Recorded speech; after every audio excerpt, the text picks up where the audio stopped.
Hi praise lord, నా పేరు Anand. Welcome to the scripture together YouTube channel. ఈరోజు మనము రోమీయులకు రాసిన పత్రిక 13వ అధ్యాయాన్ని కలిసి చదువుకుందాము. మీ దగ్గర బైబిల్స్ ఉన్నట్లయితే దయచేసి వాటిని తెచ్చి చదవండి. ఒకవేళ లేనట్లయితే స్క్రీన్ మీద వాక్యం వస్తుంది, దాన్ని చూసన్నా చదవాల్సిందిగా కోరుచున్నాను. రోమీయులకు రాసిన పత్రిక 13వ అధ్యాయము 1వ వచనము. ప్రతి వాడును పై అధికారులకు లోబడి ఉండవలెను, ఏలైనగా దేవుని వలన కలిగినది తప్ప మరి ఏ అధికారమునూ లేదు. ఉన్న అధికారములు దేవుని వలననే నియమింపబడి ఉన్నవి. కాబట్టి అధికారమును ఎదిరించువాడు దేవుని నియమమును ఎదిరించుచున్నాడు. ఎదిరించువారు తమ మీదికి తామే శిక్ష తెచ్చుకొందరు. ప్రభుత్వము చేయువారు చెడ్డ కార్యములకే గాని మంచి కార్యములకు భయంకరులు కారు. నీకు మేలు కలుగుటకు అధికారులు దేవుని పరిచారకులు. వారికి భయపడక ఉండకోరితివా? మేలు చేయము, అప్పుడు వారి చేత మెప్పు పొందదు. నీవు చెడ్డది చేసిన ఎడల భయపడుము, వారు ఊరకయే ఖడ్గము ధరింపరు. కీడు చేయు వాని మీద ఆగ్రహము చూపుటకై వారు ప్రతీకారము చేయు దేవుని పరిచారకులు. కాబట్టి ఆగ్రహ భయమును బట్టి మాత్రము కాక మనస్సాక్షిని బట్టియు లోబడి ఉండుట ఆవశ్యకము. ఏలైనగా వారు దేవుని సేవకులై ఉండి ఎల్లప్పుడూ ఈ సేవయందే పని కలిగి ఉందరు. ఇందుకే కదా మీరు పన్ను కూడా చెల్లించుచున్నారు.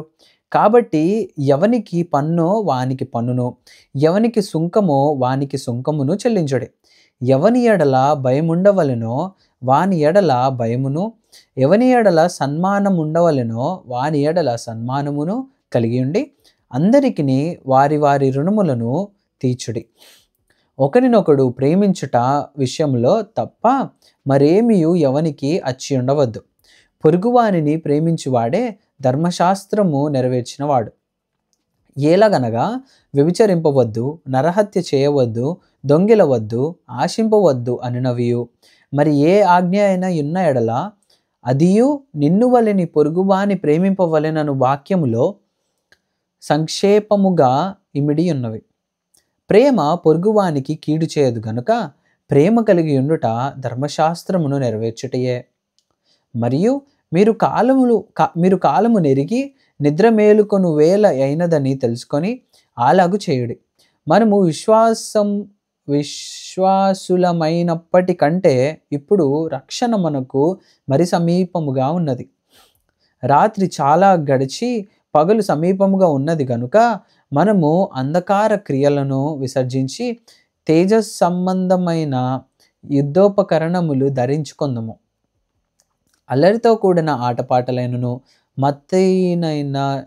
మత్తైనను లేకయు కామ విలాసములనైనను పోకిరి చేష్టలైనను లేకయు కలహమైనను మత్సరమైనను లేకయు పగటి యందు నడుచుకున్నట్టు మర్యాదగా నడుచుకుందాము.